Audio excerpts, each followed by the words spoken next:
नमस्कार विद्यार्थी मित्रांनो, स्कॉलरशिप आणि बरंच काही या आपल्या यूट्यूब चॅनलमध्ये तुम्हा सर्वांचं मनापासून स्वागत। आज आपण इयत्ता तिसरीसाठी इंग्रजीच्या संपूर्ण उजळणीचा व्हिडिओ बनवत आहोत। या अगोदर आपण मराठी, गणित आणि बुद्धिमत्तेच्या संपूर्ण उजळणीचे व्हिडिओ टाकलेले आहेत। तुम्ही जर ते पाहिले नसतील तर नक्कीच पहा। आज आपण इंग्रजीचे प्रश्न सोडवताना आपल्याला काय काय काळजी घ्यायची आहे, राहिलेले जे थोडेसे दिवस आहेत त्याच्यामध्ये इंग्रजीचा तुम्हाला कोणकोणता अभ्यास करायचं हे पाहणार आहोत। चला तर मग आजच्या व्हिडिओला सुरुवात करूयात। तर पहा, इंग्रजीमध्ये पहिले असतं ते म्हणजे हे जे इंग्रजीचे लेटर्स आहेत म्हणजे अल्फाबेट आहेत त्यांचे साऊंड तुम्हाला माहित असणं महत्त्वाचं असतं। आपण इयत्ता तिसरीला आहोत म्हणजे बऱ्यापैकी हे जे साऊंड आहेत हे मुलांना माहित असतात। बऱ्याच मुलांना छोटे छोटे शब्द सुद्धा वाचता येतात। तर इंग्रजीचा सराव करताना इंग्रजीचे प्रश्न हे इंग्रजीतूनच वाचणं खूप महत्त्वाचं आहे। तर पहा, साऊंडमध्ये जसं बीचा साऊंड ब, जीचा साऊंड ग आणि ज, क्यूचा क्व, व्हीचा व, झेडचा झ, सीचा क आणि स, हे जे साऊंड आहेत त्याच्यावर एखादा प्रश्न तुम्हाला आधारित येतो।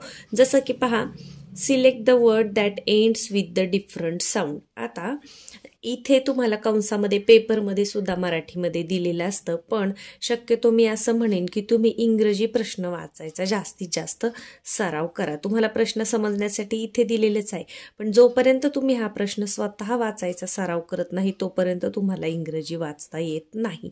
याच्यासाठी काय करायचं, जेव्हा तुम्ही वर्गामधला घरी अभ्यास करत असता तेव्हा इंग्रजीचे जे शब्द आहेत किंवा तुमचे जे लेसन्स आहेत, पोएम्स आहेत ते स्वतः वाचण्याचा प्रयत्न करा। तोडकं मोडकं का होईना, तुम्ही जेव्हा स्वतः वाचता तेव्हा मग तुम्हाला आपोआप त्या शब्दांचे उच्चार जमायला लागतात। तुम्हाला एखादा शब्द जमला नाही तर तुमच्या घरामध्ये तुमचे पालक असतील, शाळेमध्ये तुमचे शिक्षक असतील किंवा तुमची मोठी भावंडे असतील, त्यांची मदत तुम्ही घ्यायची आहे आणि शब्द प्रश्न स्वतः वाचायला शिकायचं आहे। तर पहा, सिलेक्ट द वर्ड म्हणजे एक शब्द निवडा, सिलेक्ट म्हणजे निवडणे, दॅट एंड्स, एंड म्हणजे शेवट, with a different sound, different sound वेगळ्या ध्वनीने, साऊंड म्हणजे ध्वनी किंवा आवाज, वेगळ्या आवाजाने किंवा वेगळ्या साऊंडने शेवट होणारा शब्द शोधा। Bat, cat, rat, pad. आता पहा, सगळीकडे टी टी टी आहे, इथे पॅड म्हणजे डी आहे तर डचा साऊंड आहे। तर या पद्धतीने प्रश्न स्वतः वाचून अर्थ लावायचे, नंतर तुम्ही इकडची थोडीशी मदत घेऊ शकता, पण सुरुवातीला प्रश्न हा जो आहे तो स्वतः इंग्रजीमध्ये वाचायची तुम्ही सवय लावून घ्या। तर याच्यावर आपल्याला एखादाच प्रश्न येत असतो।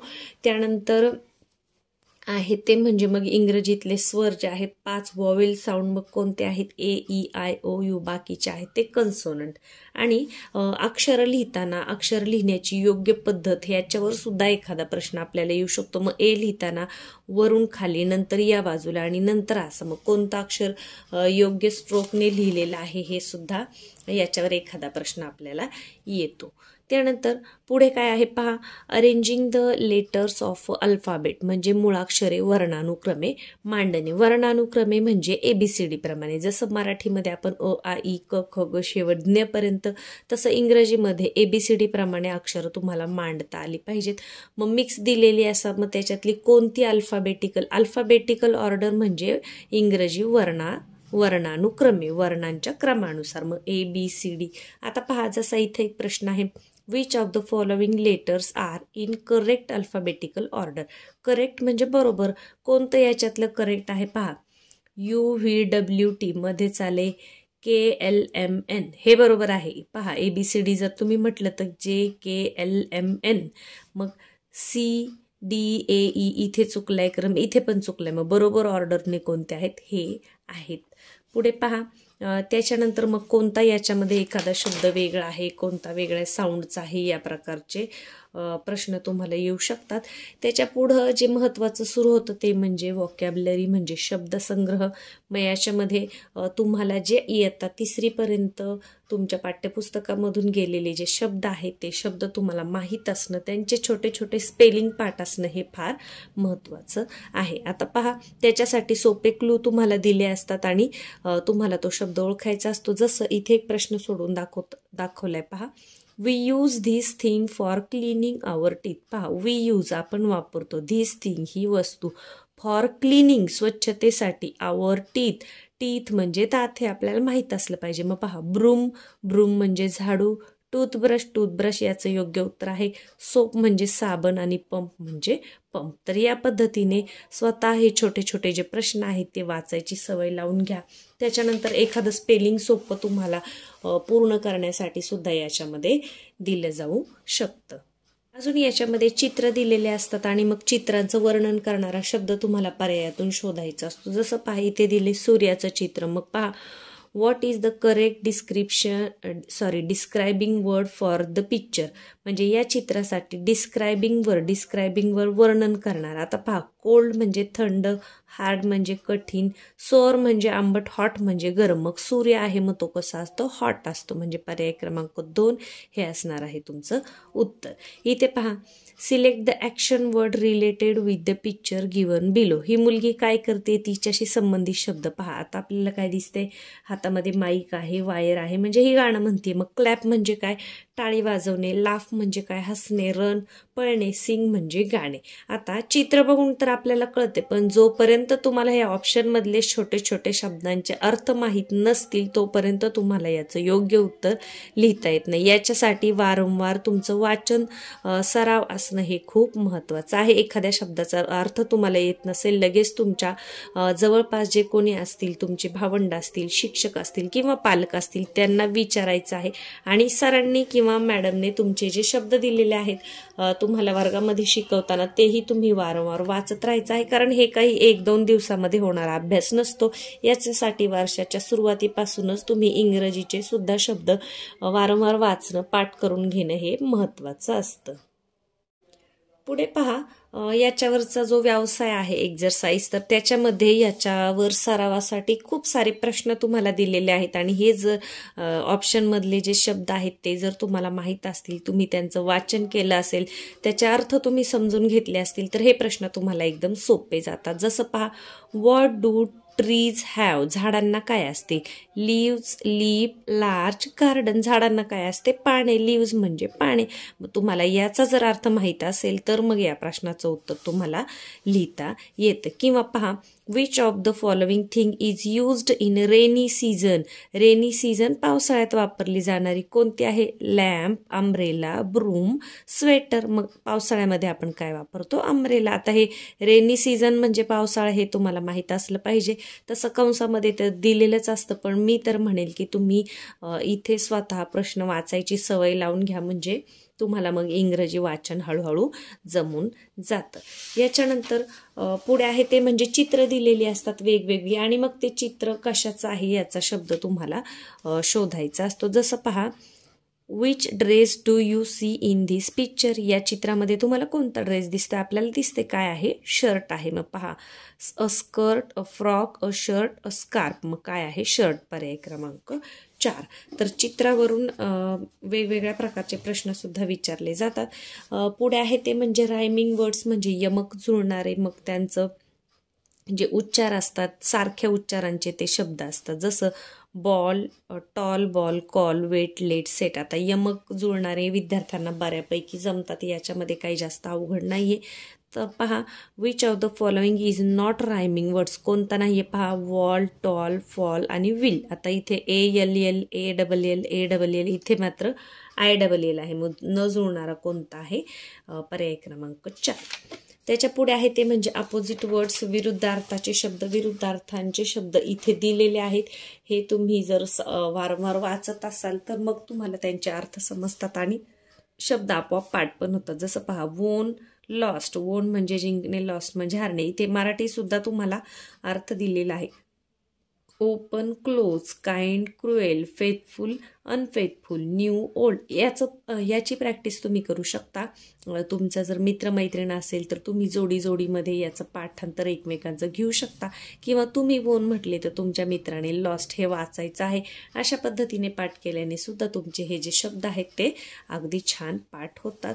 याच्यावरचे जे प्रश्न आहेत ते पुढे व्यवसायामध्ये दिलेले आहेत. मग खाली अजून काय आहे पहा, वर्ड रजिस्टर. याच्यावर आपण व्हिडिओ बनवलेला आहे की एखाद्या व्यवसायाशी संबंधित जे शब्द आहेत ते तुम्हाला माहीत असले पाहिजेत, त्यांचे अर्थ माहीत असले पाहिजे, कारण याच्यावर एक तरी प्रश्न तुम्हाला येतोच. जसं शाळेशी संबंधित एखादा शब्द दिलेला असतो आणि मग त्याच्याशी निगडीत शब्द तुम्ही तिथे निवडायचा आहे. कॅरेक्टर फॉर्म म्हणजे संक्षिप्त रूपे लिहिणे, मग आर नॉट, आरंट, त्यानंतर डज नॉट, डझंट. तर याची सुद्धा तुम्हाला वाचनाची आणि लिखाणाचा सराव पाहिजे. याच्यावर एखादा प्रश्न तुम्हाला येत असतो. जसं पहा, खालीलपैकी कोणते संक्षिप्त रूप बरोबर आहे. मग कांट, मग ॲपॉस्ट्रॉफी जी असते वरची ती कुठे योग्य पद्धतीने दिलेली आहे ती इथे आहे, पर्याय क्रमांक 2. हे कधी माहीत होईल, तुम्ही जर हे शब्द तुमच्या हाताखालून लिहून काढले असतील तर मग तुम्हाला हे प्रश्न जमतात. म्हणजे इंग्रजीसाठी सुद्धा तुमचा भरपूर सराव असणं प्रश्नांचा आवश्यक आहे आणि सरावासाठी आपल्या मंथनच्या पुस्तकामध्ये खूप सारे प्रश्न तुम्हाला दिलेले आहेत. आता पहा, व्यवसाय 2 मध्ये सगळ्या प्रकारचे प्रश्न आहेत. आपण काही प्रश्न नमुना म्हणून घेणार आहोत. जसं पहा, आता रायमिंग वर्डचा तर आपला झालाय. इथे पहा, select the correct rhyming pair. Pair म्हणजे जोडी, योग्य जोडी ओळखा. सॅट, रॅट बरोबर आहे. जीप, नीब नाही होत. रोड, रीड, रोड हे पण नाही. डक, केक हे पण नाही. मग सॅट, रॅट. शेवट सारखे 2 अक्षर किंवा 1 अक्षर शेवट सारखा असणारा असा शब्द तुम्हाला पाहायचा आहे. त्याचे उच्चार तुमचे यमक जुळतात का ते सुद्धा तुम्हाला पाहायचं आहे. त्याच्यानंतर पहा, इथे विरुद्धार्थी शब्दांवर आधारित आहे. Select the opposite word for the given word. म्हणजे दिलेल्या शब्दाशी अपोजिट म्हणजे विरुद्धार्थाचा. क्लीन, क्लीन म्हणजे काय, स्वच्छ. मग त्याच्या विरुद्ध काय आहे, क्लिअर, डर्टी, लाईट, वेल. क्लीन त्याच्या विरुद्ध काय आहे, डर्टी. डर्टी, क्लीन म्हणजे स्वच्छ, अस्वच्छ किंवा घाणेरडा. म्हणून हे शब्द तुमचे पाठ असणं महत्त्वाचं आहे. त्याच्यानंतर अजून एक प्रश्न प्रकार असतो, तो म्हणजे जो एखादं मोठं स्पेलिंग दिलेलं असतं आणि त्याच्यातले अक्षर वापरून तुम्हाला 2 अक्षरी शब्द बनवायचे असतात, कधी कधी 3 अक्षरी. पण ते शब्द कसे असले पाहिजेत, अर्थपूर्ण असले पाहिजेत. पहा, होम या शब्दापासून 2 अक्षरी अर्थपूर्ण किती शब्द तयार करू शकाल. मग इथं तुम्हाला शब्द तयार करायचे आणि किती शब्द होऊ शकतात हे तुम्हाला दिले. जसं पहा, HOME होम पासून मी, ME मी हा एक शब्द तयार होतो. त्यानंतर अजून कोणता, OHO हा एक शब्द तयार होतो. या पद्धतीने छोटे छोटे शब्द कसे करायचे याच्यासाठी सुद्धा याच्यामध्ये मागच्या बाजूला व्यवसाय मागच्या पानावर जो दिलेला आहे तो तुम्ही स्वतः सोडवायचा आहे. कारण वेगवेगळे शब्द येतात, मग तुम्हाला छोट्या छोट्या शब्दांचे अर्थ माहीत असतील तर मात्र ते तुमचं चुकत नाही. यानंतर पुढे पहा, which of the following pair is not the pair of opposite word. म्हणजे खाली दिलेल्या जोड्यांपैकी विरुद्ध अर्थाची कोणती नाही. पहा, टॉप, बॉटम बरोबर आहे.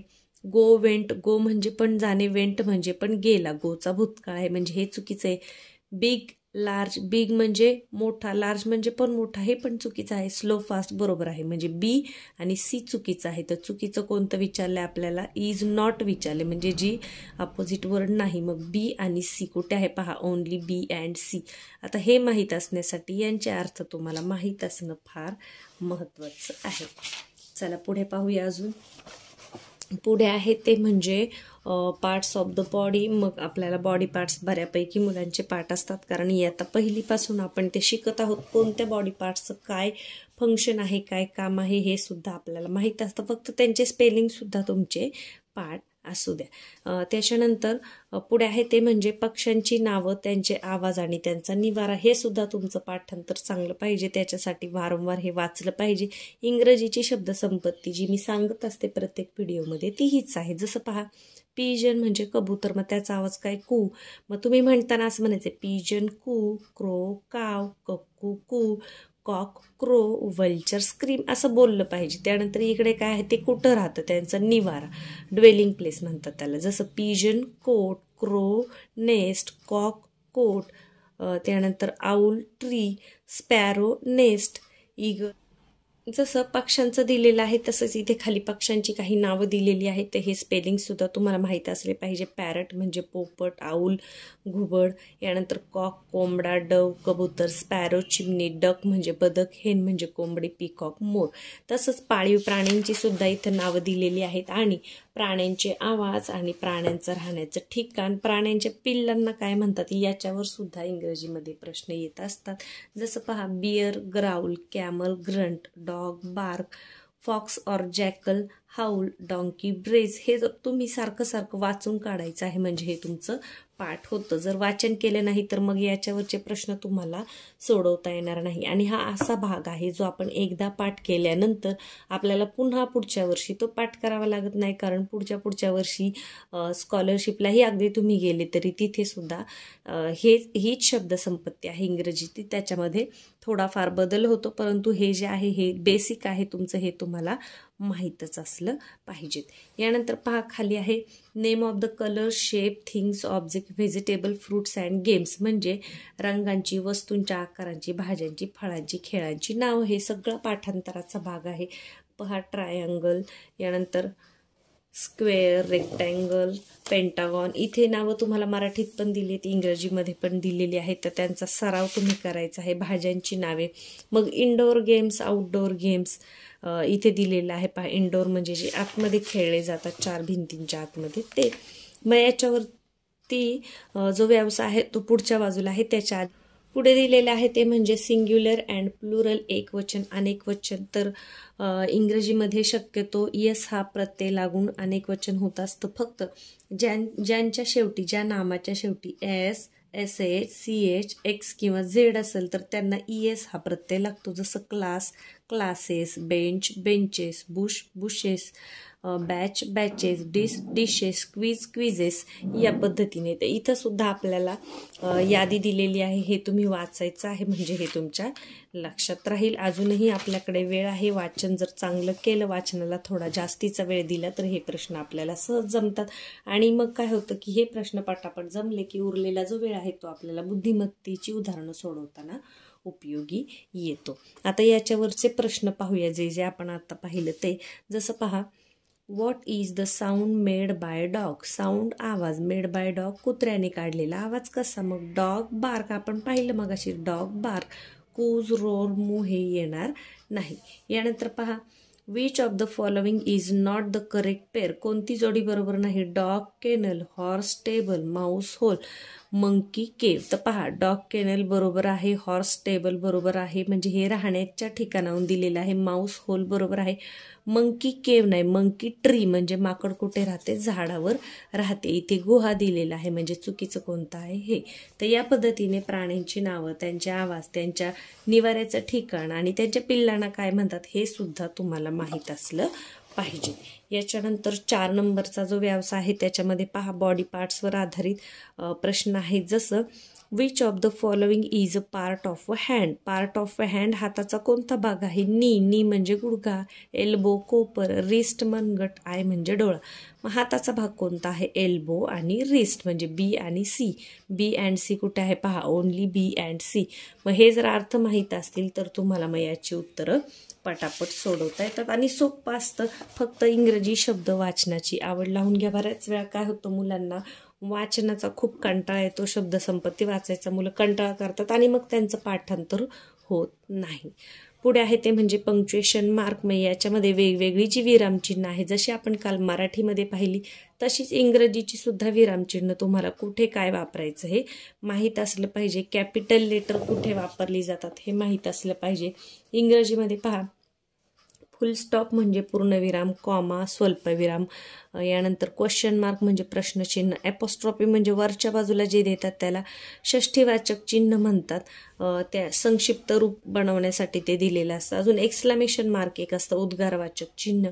तर याच्यावर प्रश्न कसे असतात पहा. जसं इथे पहा, how many capital letters will be there in the given sentence. म्हणजे या दिलेल्या वाक्यामध्ये कॅपिटल लेटर्स किती येतील. आता पहा, कोणत्याही वाक्याची सुरुवात ही कॅपिटल लेटरने होते. मग इथं सुरुवातीला कॅपिटल लेटर पाहिजे. त्याच्यानंतर एखादं जर नाव आलं असेल तर त्या नावाचं अक्षर विशेष नाव असेल तर त्याचं जे पहिलं अक्षर असतं ते सुद्धा कॅपिटल लेटर असतं. मग पहा, मंडेचा एक M कॅपिटल येईल, त्याच्यानंतर संडेचा S कॅपिटल येईल. म्हणजे किती येतील याच्यामध्ये 2 कॅपिटल लेटर्स येतील. खाली पहा, choose the correct punctuation mark for the following sentence. Punctuation mark विरामचिन्ह, योग्य विरामचिन्ह वापरा. ही इज माय ब्रदर, हा माझा भाऊ आहे. साधं वाक्य आहे, मग इथे काय पाहिजे, शेवट फुल स्टॉप आला पाहिजे. पर्याय क्रमांक 4. जर प्रश्न विचारला असेल तर मग प्रश्नचिन्ह आलं पाहिजे. मनातील भावना व्यक्त केल्या असतील तर मग तिथे उद्गारवाचक चिन्ह आलं पाहिजे. जसं इथे एक प्रश्न आहे पहा, where is your house. Where is your house प्रश्न विचारले. व्हेअर, व्हॉट, व्हाय, हू, हुम हे जे आहेत ते प्रश्न विचारणारे शब्द आहेत. मग इथे काय पाहिजे, क्वेश्चन मार्क पाहिजे. पर्याय क्रमांक 3. तर हे जे व्यवसाय दिलेले आहेत, खूप छान असा सराव याच्यामध्ये दिलेला आहे आणि ह्याचा वारंवार सराव करणं, हे जर तुम्ही सोडवलं असेल तर मग तुम्हाला प्रश्न सोडवताना काहीच अडचण येणार नाही. पुढे आहे ते म्हणजे डेज ऑफ द वीक, आठवड्याचे वार, डेज ऑफ द मंथ. महिने तुम्हाला माहीत असले पाहिजे, कोणत्या महिन्यामध्ये किती दिवस येतात हे सुद्धा तुम्हाला माहीत असलं पाहिजे. त्याच्यावर पण एखादा प्रश्न याच्यामध्ये येतोच. आता महिन्यांमध्ये किती दिवस असतात हे आपण गणित बुद्धिमत्तेमध्ये शिकलोय. काय करायचंय, या पद्धतीने तुमचा हात करायचा आहे. इथे जानेवारी वरती हाडावर आलं की जानेवारी, फेब्रुवारी, मार्च, एप्रिल, मे, जून, खाली गेलं की 30 दिवस, वरती आलं की 31 दिवस. फक्त फेब्रुवारीमध्ये 28 किंवा 29 दिवस असतात. यानंतर डिरेक्शन आहे म्हणजे दिशा ओळखणे. Mug up, right, down, left. आपला उजवा हात ती असते उजवी बाजू म्हणजे राईट, आपला डावा हात ती असते डावी बाजू म्हणजे लेफ्ट. हे आपण शिकलोय. अप म्हणजे वरती, डाऊन म्हणजे खाली. पुढे आहे महत्त्वाचं ते म्हणजे घड्याळ. तर घड्याळ इंग्रजीमध्ये सांगता येणं महत्त्वाचं आहे. अगदी सोपं आहे. 3 o'clock 3 वर असेल, 12 वर असेल तर 3 o'clock. 4 वर असेल तास काटा आणि मिनिट काटा 12 वर असेल तर 4 o'clock. मग याच्यामध्ये पुढच्या व्यवसायामध्ये दिलेला आहे. जर 2:45, 3:15, 3:30 याला काय म्हणायचं. इथे आहे पहा 3:30 म्हणजे 3:30 झाले. मग याला 3:30 म्हणतात. 3:30. आता पहा 3:30 कुठे आहे, 3:30 इथे आहे. पर्याय क्रमांक 4. त्यानंतर पुढे आहे ते म्हणजे number in figures and in the word म्हणजे शब्दात व अंकामध्ये संख्यांचं लेखन. मग 1, 2, 3चे स्पेलिंग 100 पर्यंतचे. त्याच्यानंतर ऑर्डिनल नंबर म्हणजे फर्स्ट, सेकंड, थर्ड. याच्यामध्ये फक्त एक महत्त्वाचं लक्षात ठेवायचं, 12चं स्पेलिंग पहा. 12 म्हणजे 12वा जो आपण म्हणतो त्या स्पेलिंगमध्ये एफ आहे. TWELFTH एवढं लक्षात ठेवायचं. हेच एक वेगळं आहे, बाकीचं मग याच्यामध्ये सोपं आहे. तर याच्यावर सुद्धा तुम्हाला एखादा प्रश्न येऊ शकतो. इंग्रजीचे हे प्रश्न कसे असतात पहा, व्यवसायामध्ये इथे दिलेले आहेत. Friday comes after. फ्रायडे कशानंतर येतो, शुक्रवार टिंबटिंब दिवसानंतर येतो. मराठीमध्ये दिलेलेच आहे पण इकडचं सुद्धा वाचा. फ्रायडे कशानंतर येतो तर पहा, सॅटरडे, संडे, थर्सडे, मंडे कशानंतर, थर्सडे नंतर येतो. पर्याय क्रमांक 3. या पद्धतीचे प्रश्न असतात. अगदी सोपे असतात, याच्यामध्ये अवघड असं काहीच नाही. आता इथे पहा 5 वाजायला 15 मिनिटं कमी आहेत. याला म्हणायचं 4:45. 4:45 म्हणजे कमी आहेत पावण्या आणि 4:15 म्हणजे 5 वाजून 15 मिनिटं झाली असतील. 5:15ला म्हणायचं 4:15. पहा 5:15 असतील तर 4:15, 5:15 असतील तर 4:15, 7:15 असतील तर 4:15 आणि कमी असेल तर 4:45, 4:46. 4:15 म्हणजे पावणे, 4:15 म्हणजे 1:15 आणि 1/2 म्हणजे 1/2. हे तर आपल्याला माहितीच आहे. तर याच्यावर सुद्धा एक प्रश्न तुम्हाला नक्कीच विचारला जातो. पुढे आहे ते म्हणजे पझल. पझल सोडवायचं आहे. जसं मराठीमध्ये आपण अक्षरांची कोडी सोडवली, एक योग्य अक्षर भरून शब्द अर्थपूर्ण शब्द झाला पाहिजे, तसंच इथे सुद्धा असतं. पहा जसं MAN मॅन, PEN पेन म्हणजे योग्य तिथे तुम्हाला फक्त अक्षर जोडायचं आहे. त्याच्यासाठी सुद्धा तुम्हाला छोटे छोटे शब्द माहीत असणं महत्त्वाचं आहे. इथे दिलेत पहा सरावासाठी भरपूर असं. जसं पहा इथे एक आपण करून पाहूया. STARNBLU यू बसेल पहा. इथे एक एक अक्षर घालून पाहायचं आपलं बरोबर येते का. SUN सन बरोबर येते. BLUE ब्लू म्हणजे निळा बरोबर येते. तर जे ऑप्शनमध्ये दिलेलं आहे त्याच्यातलं एक एक अक्षर तुम्ही तिथे ठेवून पाहायचं आहे. त्याच्यानंतर पुढे थोडासा महत्त्वाचा भाग आहे, याच्यावर तुम्हाला हमखास प्रश्न येतो तो म्हणजे रायटिंग स्लोगन्स. घोषवाक्य लिहा. तर हे जे घोषवाक्य इथे दिलेले आहे, जसं ट्री प्लांटेशन म्हणजे झाडं लावण्याच्या बाबतीमध्ये पहा तर हे वाचून काढा सारखे सारखे म्हणजे तुमचे पाठ होतील. पहा ग्रो मोर ट्रीज, खूप भरपूर झाडे लावा. ट्रीज आवर लंग्स, झाडे काय आहेत आपली फुफ्फुसे आहेत. किंवा कधी कधी काय तर अर्ध येतं, अर्ध याच्यातलं स्लोगन येतं आणि ते तुम्ही पूर्ण करायचं असतं पर्यायातून. मग त्याच्यासाठी हे तुमचं पाठ असणं महत्त्वाचं आहे. You harm your self Wien you harm trees, म्हणजे तुम्ही स्वतःला इजा पोहोचवता जेव्हा तुम्ही झाडांना इजा पोहोचवता. ग्रीन सिटी ब्युटिफुल सिटी, यानंतर plant more and more trees, trees are our best friend. Protect trees from the axe, axe म्हणजे कुऱ्हाड, कुऱ्हाडीपासून झाडांचं संरक्षण करा, म्हणजे काय झाडे तोडू नका. Tree god's great gift to a man, to man. यानंतर ब्लड डोनेशनचे स्लोगन्स आहेत पहा. Donate blood, save lives. Blood donation is the great work to be done. 1 drop of blood is enough to save others lives. यानंतर water, पाण्याविषयी पण आहे पहा. Pure water, safe water. Purity of water is necessity of life. No water no life. Save every drop of water for it is the need of a time, या पद्धतीने. त्याच्यानंतर चित्रांचं वर्णन, व्यक्तींचं वर्णन, चेहऱ्याचं वर्णन याच्यावर आधारित सुद्धा प्रश्न असतात. जसं हे angry, sad, happy, cold, hot, green. पुढे आहे ते म्हणजे ध्येय आणि संदेश. मग इथे ध्येय आणि संदेशांची यादी आहे भरपूर, हे सुद्धा तुम्हाला माहीत असलं पाहिजे. याच्यावर हमखास प्रश्न येतो. अर्न अँड लर्न म्हणजे कमवा आणि शिका. Slow and steady wins the race, हे सुद्धा येतं पहा, बऱ्याच वेळा हे परीक्षेला विचारलेलं आहे. डू रॉंग टू नन म्हणजे कोणाशीही वाईट वागू नका, वाईट करू नका. वर्क इज वर्शिप, काम हीच पूजा आहे. नॉलेज इज अ पॉवर, ज्ञान ही काय आहे, ताकद आहे. अँगर इज अ शॉर्ट मॅडनेस. त्यानंतर पहा message from the thoughts. Future lines in the rough edge of experience. त्यानंतर इमॅजिनेशन रूल्स द वर्ल्ड, या पद्धतीने ते भरपूर दिलेलं आहे पहा. जर तुम्हाला याचा अर्थ माहीत नसेल तर ते तुमच्या शिक्षकांकडून, तुमच्या घरातल्या मोठ्या माणसांकडून माहीत करून घ्या, किंवा तुम्ही डिक्शनरीमध्ये सुद्धा पाहून याचा अर्थ शोधू शकता. कारण हे सगळंच सांगत बसलं तर मग आपला व्हिडिओ खूप मोठा होईल.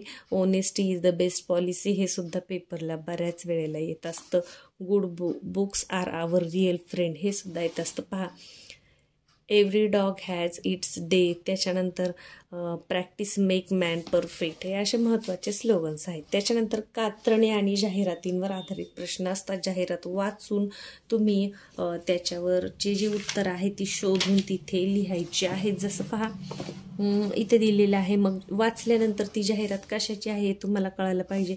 What is the following advertisement related with, कशाशी संबंधित आहे पहा. हरिअप हरिअप हरिअप म्हणजे घाई करा. Buy 2 get 1 T shirt free म्हणजे टी शर्ट विषयी ही जाहिरात आहे. मग इथे पर्याय पहा. Tours, mobile, clothes and books. मग टी शर्ट काय आहे, कपडे आहेत, म्हणून पर्याय क्रमांक 3 हे असणार आहे तुमचं उत्तर. तर जाहिरात वाचून सुद्धा तुम्हाला प्रश्नांची उत्तरं देता आली पाहिजे. आता मी पहा तुम्हाला आता सांगितलं की बऱ्याच वेळा विचारलं जातं. Choose the correct alternative to complete the following slogan. Slogan पूर्ण करण्यासाठी योग्य पर्याय निवडा. Dash dash is the best policy. पहा honesty is a best policy, पर्याय क्रमांक 3. म्हणजे ते स्लोगन तुमचे पाठ असले पाहिजे. त्याच्यावर एक प्रश्न हा आपल्याला हमखास विचारला जातो. त्याच्यानंतर पुढे आहे महत्त्वाचं ते म्हणजे मग ग्रीटिंग आहे म्हणजे अभिवादन. मग गुड मॉर्निंग कधी, गुड आफ्टरनून कधी, बर्थडेच्या विश आपण कशा देणार, याच्यावर सुद्धा तुम्हाला प्रश्न येतात. जसं पहा which greeting will you use when you meet a friend at 6 AM म्हणजे सकाळी जर तुम्ही भेटले तर काय म्हणाल. गुड इव्हिनिंग म्हणणार का, गुड नाईट म्हणणार का, गुड मॉर्निंग का, गुड आफ्टरनून, काय म्हणणार आपण, गुड मॉर्निंग. मग ओनली सी इज करेक्ट, पर्याय क्रमांक 2 हे असणार आहे तुमचं उत्तर. तर हे गुड मॉर्निंग वगैरे बऱ्यापैकी विद्यार्थ्यांना येत असतं. पुढे आहे परमिशन घेणे, परवानगी घेणे. तर याच्यासाठी पहा जेव्हा परवानगी घ्यायची असेल तेव्हा मे आय हा शब्द येतो. आणि मित्राकडे जर आपल्याला मित्राला काही बोलायचं असेल तर कॅन आय असं सुद्धा आपण वापरू शकतो. मग रिक्वेस्ट करण्यासाठी प्लीज, त्याच्यानंतर जर काही डिस्टर्ब करायचं असेल तर एक्सक्यूज मी, जाण्यासाठी गुड बाय, परवानगीसाठी मे आय असे शब्द तुम्हाला वापरायचे आहेत. एखाद्याची माफी मागण्यासाठी सॉरी. तर हे तुम्ही कधी वापरणार काय ते वाक्यानुसार तुम्हाला तिथे सांगायचं आहे. त्याच्यानंतर याच्यावरचा व्यवसाय पहा. त्याच्यावर आधारित कसे प्रश्न येतात हे आपल्याला इथे समजतं. जसं पहा, when will you say good night, तुम्ही गुड नाईट केव्हा म्हणाल? When you meet a friend at afternoon. आता पूर्ण वाचता नाही आलं तर एवढं तरी आपल्याला समजलं पाहिजे. आफ्टरनूनमध्ये म्हणतो का? नाही. ॲट लंचला म्हणतो का गुड नाईट? नाही. गेट अप फ्रॉम बेड, उठल्यानंतर म्हणतो का? नाही. Go to bed, when you go to bed, जेव्हा तुम्ही झोपायला जाता. पर्याय क्रमांक 4. म्हणून मग तुम्हाला छोटे छोटे शब्द वाचता येणं फार महत्त्वाचं आहे. इथे सुद्धा चित्रांवर आधारित प्रश्न आहेत की चित्रामध्ये काय दिसते आणि मग कोणती सूचना तुम्हाला हे करायची आहे. पहा, सोबतचे चित्र पहा आणि खालीलपैकी कोणती सूचना जुळणारी आहे. जसं पहा, काय करतोय? हँडवॉश करतोय. मग इटिंग फूड आहे का? नाही. रीडिंग बुक आहे का? नाही. वॉशिंग हँड्स आहे का? हो. वॉशिंग हँड्स म्हणजे हात धुवत आहे. पुढचा जो भाग आहे तो आहे मिसलेनियस, म्हणजे मिक्स असे प्रश्न असतात. मग याच्यामध्ये ए अँड दीचा वापर कसा कुठे करायचा, ए कधी वापरायचं, अँड कधी वापरायचं. जेव्हा शब्दाची सुरुवात वॉवेल साऊंडने होत असेल, म्हणजे ए, ई, आय, ओ, यू, तर त्याच्या आधी आपण अँड वापरतो. द कधी वापरतो? इथे सगळे रूल्स दिलेले आहेत. तर पहा, द कधी वापरतो की जगातील एकमेव गोष्ट असेल तर प्रमुख पर्वत, नदी यांच्या नावापूर्वी. इथं जी या पेजवर जी माहिती दिलेली आहे, पेज नंबर 170, तर ही सुद्धा तुम्ही वारंवार मधून वाचून काढायची आहे. म्हणजे मग कोणत्या आर्टिकलचा वापर कुठे करायचा हे आपल्याला समजतं. त्याच्याचमध्ये विशेषण सुद्धा आहे, शब्दयोगी अव्यय हे सुद्धा दिलेलं आहे. पुढे आहे ते म्हणजे टेन्सवर आधारित, म्हणजे वर्तमान काळ, भूतकाळ, भविष्यकाळ.